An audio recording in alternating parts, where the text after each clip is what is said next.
sommes de retour dans cette édition du 8 février 2024. Merci beaucoup. Si vous nous rejoignez à l'instant, merci beaucoup pour votre fidélité. Désormais, il est l'heure d'ouvrir notre page écho avec notre invité, Monsieur Christopher Dembick. Bonjour Christopher. Bonjour. Bonjour, merci beaucoup d'être avec nous ce matin, Christopher. Vous êtes conseiller en stratégie d'investissement chez Pictet AM et avec vous, on a pas mal de choses à voir, notamment en ce qui concerne l'économie française, puisque hier, 2 rapports ont été publiés, extrêmement intéressants, mais qui amènent plein de questions, et notamment concernant la balance commerciale française, qui est en nette amélioration. Du coup, 2 questions. Est-ce que c'est une amélioration solide et qui peut se poursuivre dans le temps? Et deuxième question, est-ce que la France serait en train, puisque c'est la question qu'on se pose, le rôle de l'Allemagne et de la France en tant que locomotive européenne, est-ce que la France pourrait supplanter l'Allemagne en tant que locomotive européenne? Alors, sur le premier point, sur l'amélioration, ce qu'il est important de voir, c'est qu'on est surtout sur un retour à la normale. L'année 2022 était finalement une année de parenthèse, où on avait eu un déséquilibre qui était beaucoup plus important que d'habitude, tout simplement du fait de la facture énergétique. On constate effectivement que sur 2023, la facture énergétique, vous avez le rééquilibrage qui était finalement complètement attendu. Donc finalement, j'oserais dire, il ne faut pas trop regarder cet aspect-là au niveau de la balance commerciale. Si on regarde un peu dans le détail, on a quand même beaucoup de secteurs qui sont encore dans une situation de dégradation. Je penserai notamment au secteur automobile, au secteur de l'électronique, la pharmacie, où on a une dégradation de la situation. On le constate, si on n'est pas uniquement sur un horizon 1 an, mais une évolution un peu plus long terme, qu'on est toujours aussi sur des pertes de parts de marché à l'étranger. Donc cette situation ne s'améliore pas. Et finalement, on voit assez bien qu'au niveau de la balance commerciale, on a toujours les points faibles qui sont structurels, notamment le vrai sujet fondamentalement derrière ce déséquilibre de la balance commerciale, c'est qu'on voit qu'on a une baisse de la production manufacturière. Dans une économie, c'est pas nécessairement négatif, mais dans le cas qui est vraiment spécifique de la France, c'est surtout le symptôme assez évident du fait qu'on a une industrie qui fait face à beaucoup de challenges, et on le voit très bien qu'on n'arrive pas à inverser la tendance. Alors, il y a quelques signaux positifs au niveau de l'industrie, la création des emplois dans le domaine industriel, etc. Mais la vision qui est quand même large et sur un peu plus du long terme, elle montre toujours qu'on est sur une situation au niveau de l'industrie qui est dégradée. Donc, ce qu'il est important de voir, sur cette balance commerciale, de mon point de vue, c'est un rééquilibrage. On revient un peu à la normale par rapport à cette année 2022 qui était une anomalie, mais fondamentalement, structurellement, les problématiques qu'on perçoit au niveau de la balance commerciale sont toujours présentes, et surtout ces problématiques, elles reflètent sur une industrie qui est à la traîne, en dépit de quelques leviers qui ont pu être mis en place. Donc, c'est toujours une vision un peu négative finalement de cette situation, et si on s'avance dans le temps en termes de conclusion sur cet aspect-là, on peut dire qu'a priori, on ne voit pas comment ces aspects structurels qui sont problématiques au niveau de l'économie française pourraient être inversés sur l'année 2024. Donc, il est probable qu'on ait un déficit de la balance commerciale en 2024 qui soit assez proche de 2023, puisque c'est à peu près la norme. On est dans des zones de croisière qui sont assez symptomatiques des dernières années. Ok, très clair. On va revenir sur cette question entre la France et l'Allemagne. Juste, vous avez fait appel, vous avez fait référence à la politique de réindustrialisation de la France qui commence peut-être à prendre de l'épaisseur. Est-ce qu'on peut être confiant en cette politique pour 2024, du coup, par la force des choses? Alors, on sait qu'il y a une impulsion politique qui est très claire. Après, parfois, vous avez des signaux qui sont un peu négatifs. Si vous parlez, par exemple, à des industriels, ils vont vous dire le fait qu'on n'ait pas un ministre qui soit dédié, par exemple, à l'industrie peut être un sujet. La réalité, c'est qu'on voit bien quand même qu'il y a une prise de considération de cet aspect industriel au niveau politique. On a aussi des entreprises. Alors, la Covid a probablement aidé, les perturbations au niveau des chaînes d'approvisionnement qui ont suivi. Donc, vous avez du rapatriement, relocalisation de certaines activités. On n'est pas sur des sujets massifs, mais par exemple, vous avez quelques cas, notamment dans le domaine pharmaceutique, où on a du rapatriement d'activités par rapport à des zones qui étaient plus concentrées en Asie, notamment en Chine. On n'est pas sur un phénomène aujourd'hui qui est suffisamment important, en revanche, pour considérer qu'on est sur une inversion de tendance qui est durable. C'est le premier point. Le deuxième point, c'est que ce qui manque peut-être au niveau de la politique industrielle, il y a 2 leviers. Le premier levier, c'est qu'on sait que dans une politique industrielle, les Américains le font bien à l'heure actuelle, Vous devez sélectionner quels sont finalement les segments que vous souhaitez mettre en avant. En France, on n'a pas fait cette sélection-là. Aux États-Unis, c'est notamment à l'instant T les semi-conducteurs, ce qui induit derrière des subventions qui sont massives aussi, et il faut en avoir conscience. Et le dernier point, c'est que pour qu'on ait un secteur industriel qui structurellement soit un peu plus compétitif, alors il y a bien sûr le levier de la compétitivité prix, mais il faut aussi faire de la recherche et développement. Aujourd'hui, si vous regardez en termes de statistiques, si on compare France et États-Unis, la France, en termes de R&D, on est à 2,2% du PIB. Et le point qui est important, on est quand même beaucoup sur la recherche publique. Aux États-Unis, on est à 3,5% du PIB. Donc, on n'est pas sur le même ordre de grandeur. Et c'est ça aussi qui, structurellement, fait qu'on ne pense pas sur le long terme. Aujourd'hui, le secteur industriel au sens large, par exemple le secteur manufacturier, va penser aux consommateurs dans un horizon court terme avec une pression du politique, effectivement, pour qu'on pense d'abord aux consommateurs. Ça veut dire potentiellement des prix bas, mais il faut aussi penser le temps long et ça implique notamment des investissements beaucoup plus importants au niveau de la R&D.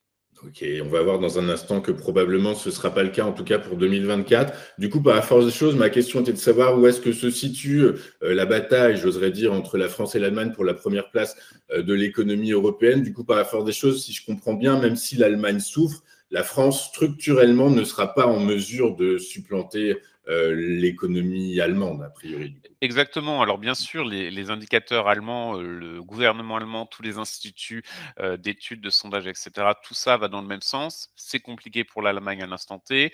On aura probablement une récession sur l'intégralité de l'année. La production industrielle est vraiment du côté allemand dans une situation catastrophique, hein. On n'a même pas revenu à ces niveaux d'avant Covid. C'est un point qui est essentiel.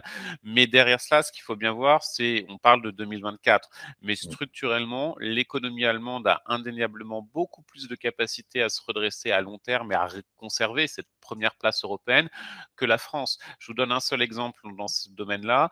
Il suffit de regarder l'industrie de défense en Allemagne, qui, en l'espace d'un an, et qui avait un peu commencé avant le déclenchement de la guerre en Ukraine, a réussi à atteindre des niveaux de production, des niveaux de capacité de production que personne n'aurait pu estimer en un laps de temps court. Ce qu'il faut comprendre, c'est qu'en dépit, bien sûr, du changement au niveau du business model du secteur économique allemand, parce qu'on sait qu'il était très dépendant du pétrole russe, etc., ça, c'est court terme, mais structurellement, vous avez une capacité de rebond quand même de l'économie allemande, notamment de l'industrie, qui est indéniable, qui est présent aujourd'hui dans le secteur de la défense et qui sera indéniablement aussi présent dans les autres secteurs. Donc, je sais que, et j'ai certains collègues dans d'autres maisons qui considèrent que l'Allemagne est un peu l'homme malade de cette décennie et que la France pourrait connaître, c'est notamment une maison britannique, une golden decade, donc une décennie un peu dorée. La réalité, c'est que les chiffres montrent que malgré tout, quand même, la France reste à la traîne. Et un dernier point pour montrer ça, c'est que la croissance potentielle que nous, économistes, on aime bien regarder pour savoir, dans un monde idéal, à pleine utilisation des facteurs de production, quel serait le niveau de croissance potentielle en France. On peut en débattre entre économistes, mais la plupart, on est sur une zone entre 0,8%, 1% de croissance, donc c'est de croissance potentielle, donc c'est très très bas et ça ne permet pas de prétendre au statut de première économie de la zone euro.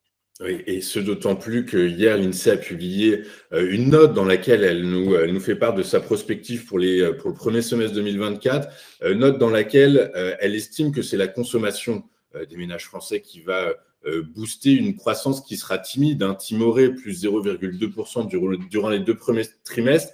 Et ce qui est important de noter, et c'est ce que vous dites, hein, globalement, c'est l'investissement des entreprises, la formation brute de capital fixe qui va tirer cette croissance vers le bas. Les entreprises n'investissent pas, en fait, plus. Complètement. Et c'est là où on voit le différentiel que vous évoquez entre l'Allemagne et la France. Alors bien sûr, avoir une consommation dynamique, ça permet d'avoir un peu moins de volatilité lorsque vous avez des chocs externes. Et c'est typiquement la France. Si vous regardez la croissance française, foncièrement, elle est quand même plutôt stable, hors épisode bien sûr Covid qui était une anomalie, mais elle est plutôt stable, elle est résiliente.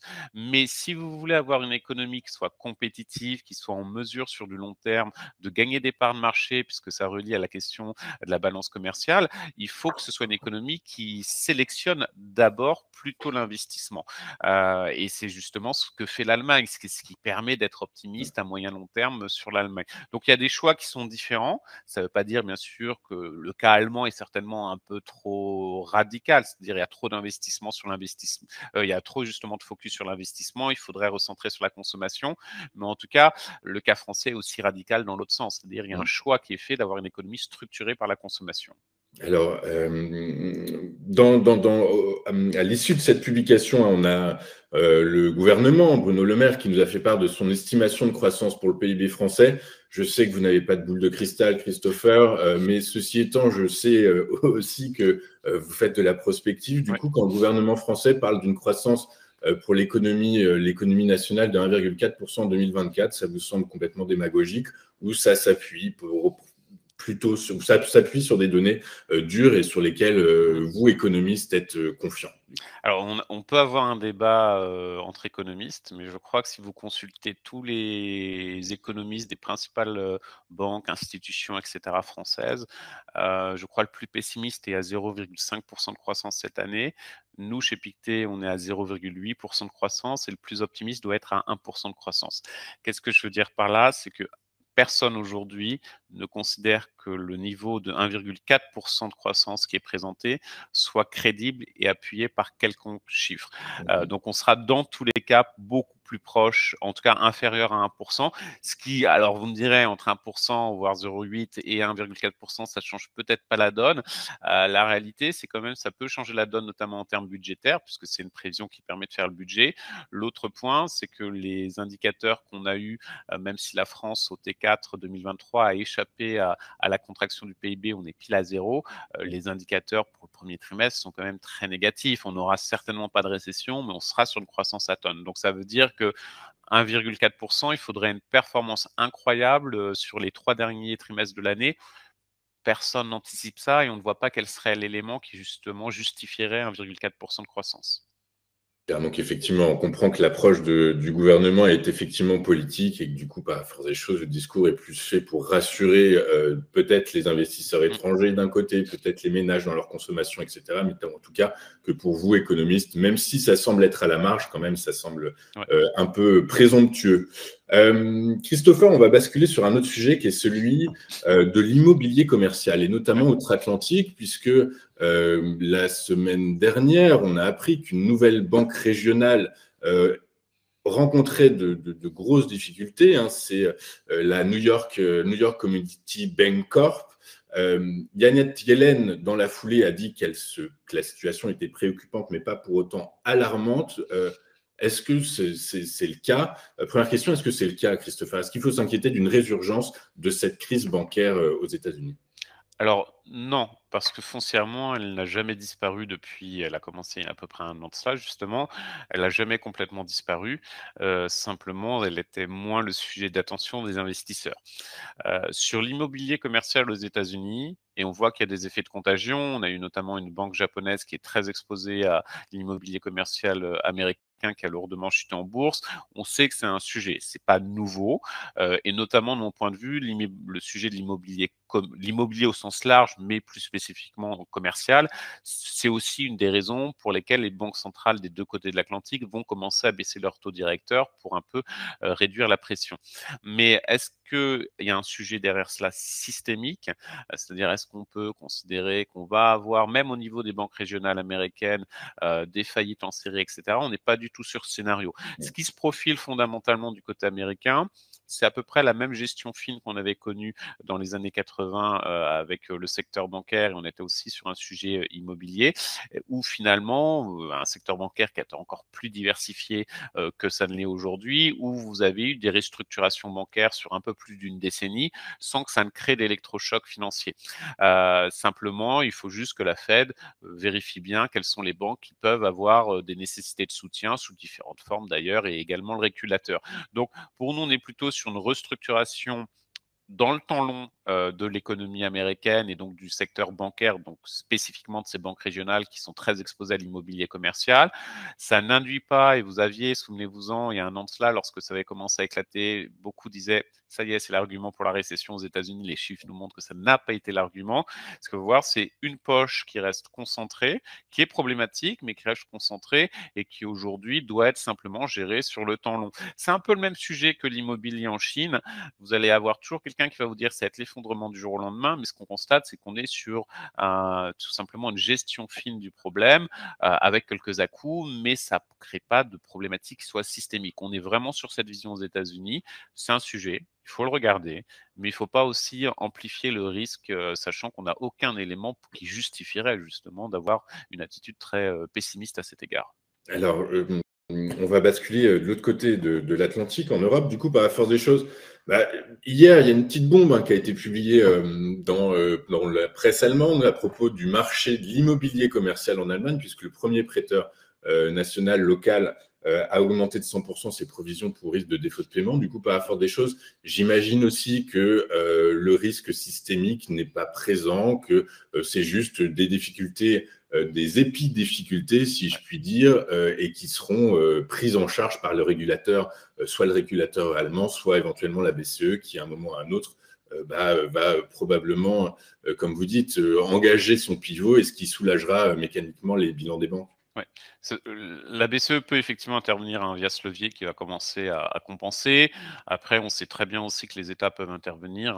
Ils l'ont fait sur d'autres. Quand on avait le sujet de la crise énergétique, notamment l'Allemagne l'a fait, elle est intervenue à certaines reprises pour aider certains acteurs. Donc, on n'est pas, j'oserais dire, sur une situation qui nécessite de s'inquiéter. C'est compliqué, l'immobilier commercial. On le sait d'ailleurs depuis la Covid. Il n'y a pas de surprise. Après, bien sûr, un épargnant qui a des SCPI et qui a des mauvaises SCPI, j'oserais dire, ça pose un sujet.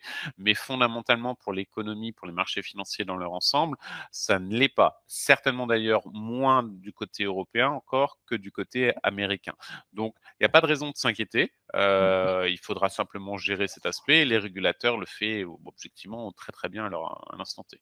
Ok, très clair. Donc effectivement, pas d'inquiétude à avoir. Christopher, on va finir avec de la micro. On est en fin de période de publication de résultats d'entreprise. Hier, c'est Total qui a encore publié, je dirais, des données financières pour l'exercice 2023 exceptionnelles, malgré un contexte plutôt peu soutenu, peu catalysant. Par la force des choses, alors déjà, est-ce que vous êtes d'accord effectivement avec ça? Est-ce que le contexte est peu catalysant? Du coup, par la force des choses, comment est-ce que Total a réussi à engranger des bénéfices records pour 2023? Et deuxième question, on la verra ensuite, les analystes financiers sont, je dirais, extrêmement positifs sur la valeur. Du coup, qu'est-ce que vous en pensez? On verra que certains anticipent un cours à 101 €. Du coup, on verra ce que vous en pensez. Mais avant, oui, comment est-ce qu'on peut expliquer cette belle performance de Total en 2023? C'est une entreprise qui est très bien gérée, avec un très bon management. On a une société qui a une trésorerie suffisante, donc qui peut faire face, et c'est normal, son business model reste encore le pétrole. On sait que ça reste très volatile et on sait également que les prévisions sur le pétrole sont extrêmement fluctuantes. Mais c'est une société effectivement qui a toujours, très bien réussi ces dernières années à faire face au vent contraire. À l'instant T, les prix du pétrole sont un tout petit peu volatiles, mais ça reste quand même à peu près dans des ranges. Ça évolue assez peu. Pour nous, c'est au niveau de la Bourse de Paris, effectivement, en termes de gouvernance, en tout cas, il y a rien à dire. C'est plutôt une belle société et les analystes vont dans ce sens-là. Après, bien évidemment, il y a toujours cette question, quel est le niveau de valorisation? Est-ce que c'est pas un peu trop cher? D'un point de vue assez global, sans avoir un jugement précis pour Total Énergie, l'idée aujourd'hui, c'est certainement de ne pas uniquement réfléchir en termes de valorisation. On le voit très bien, sinon on n'irait pas sur les fameuses 7 magnifiques américaines. Donc il y a d'autres critères à prendre en circonstance. Aujourd'hui, ce qu'on voit, c'est quand même que les flux, notamment, irriguent ce type de société. Typiquement, Total Énergie sur la Bourse de Paris en bénéficie. Je pense qu'il y a aussi une sorte de prime à la liquidité qui est assez présente, à savoir que Total Énergie, comme les entreprises du secteur du luxe, sont ultra liquides, les plus grosses valorisations, et ça attire aussi des investisseurs. Ok, très clair. Parce que 2023, on n'a pas vu les cours du brut, que ce soit Brent ou WTI, atteindre des sommets historiques. 2022, les cours étaient montés à 120 $ quasiment. Ouais. Là, on est resté, comme vous le dites, dans un range compris entre 60 et 80 $. Du coup, c'est la performance du top management, la bonne gestion qui est à mettre en avant pour 2023? Sur le long terme, toujours. Dans tous les cas, bon, ça joue favorablement ou pas, hein, très clairement. Dans le cas de cette société, on voit très bien quand même que vous avez une très bonne gouvernance. Il faut pas oublier, bien sûr, l'énergie, ça reste les énergies fossiles, mais cette entreprise a aussi compris qu'elle devait investir dans les énergies renouvelables. Ils prennent le tournant, ils ont la capacité financière de le faire aussi. Ça, c'est un point qui reste important. Donc, mais indéniablement, quand vous êtes sur une période qui est moins propice, en tout cas sur les cours du brut, l'aspect gouvernance va quand même jouer beaucoup aussi pour expliquer à la fois les bons résultats et derrière cela, l'accueil qui est réservé à ces résultats par les investisseurs. Par les investisseurs qui restent dithyrambiques sur la valeur, hein. Certains analystes anticipent un cours à 101 $. Globalement, c'est un peu la vision que vous avez chez Pictet. En tout cas, on reste positif. On considère que ça fait partie des entreprises sur la bourse de Paris, sans avoir une cible, hein, qui vont continuer de bénéficier de l'attrait des investisseurs, comme le secteur du luxe, potentiellement, probablement aussi une partie de l'industrie au sens un peu plus large. On a vu que ça a été un élément de soutien sur la bourse de Paris en fin d'année dernière. Il faudra voir si ça se perdure, mais ça fait partie du segment qui sont intéressants à la bourse, oui. Ok, très clair. Bah, écoutez, merci beaucoup, Merci Christopher beaucoup, toujours un Dlamtic, d'avoir plaisir. été avec nous ce matin. Comme d'habitude, c'est un plaisir de vous écouter et d'avoir accès à vos analyses, à votre vue. Je rappelle que vous êtes conseiller en stratégie d'investissement chez Pictet et puis Merci. régulièrement chez nous. Et je vous en remercie beaucoup, Christopher. Je vous Merci souhaite une beaucoup. excellente journée. On Bonne marque journée. une rapide, courte page de publicité. On se retrouve dans un instant pour la suite et la fin de notre live. À tout de suite sur TFI.